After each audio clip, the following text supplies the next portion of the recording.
All right, y'all, let me tell you about the time I went to a Korean style and Koreanized Western style wedding in South Korea. So, two YouTubers I know invited me, and I went because I was curious to know the differences.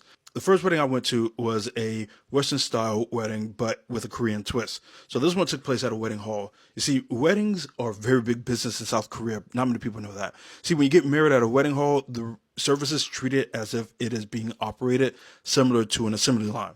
So before the actual ceremony, you have a lot of photo shoots that happen with the in-laws, and you'll notice that the mothers of the bride and the groom are in hanboks, which is like traditional Korean clothing.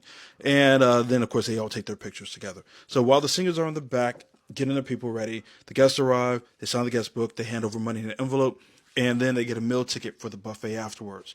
Once people are called into the wedding, more music plays. The MC announces the bride and groom similar to a pro fight. They meet and they bow to both set of parents. The officiant, who could be like a boss, a professor, an old friend, or a pastor, gives a congratulatory message.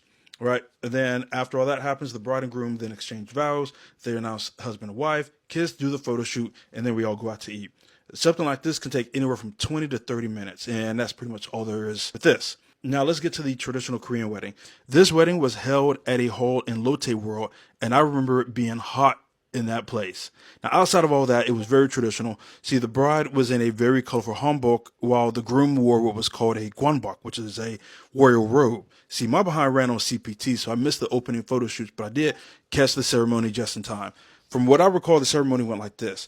The bride and the groom had to drink some alcohol out of a wooden cup, which symbolizes the unity of the two families. They then read their vows, more traditional stuff, bowed to their respective in-laws, and then they were announced husband and wife.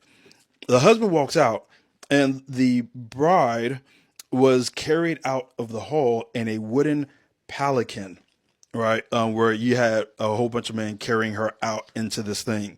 And then afterwards, we all ate some good food. Now, this wedding was a lot more slow paced, which was great because you could really just soak in the tradition. So anyway, tell me what you think. Would you rather hit up a traditional style wedding, a Koreanized Western style wedding, or both? Let me know in the comments.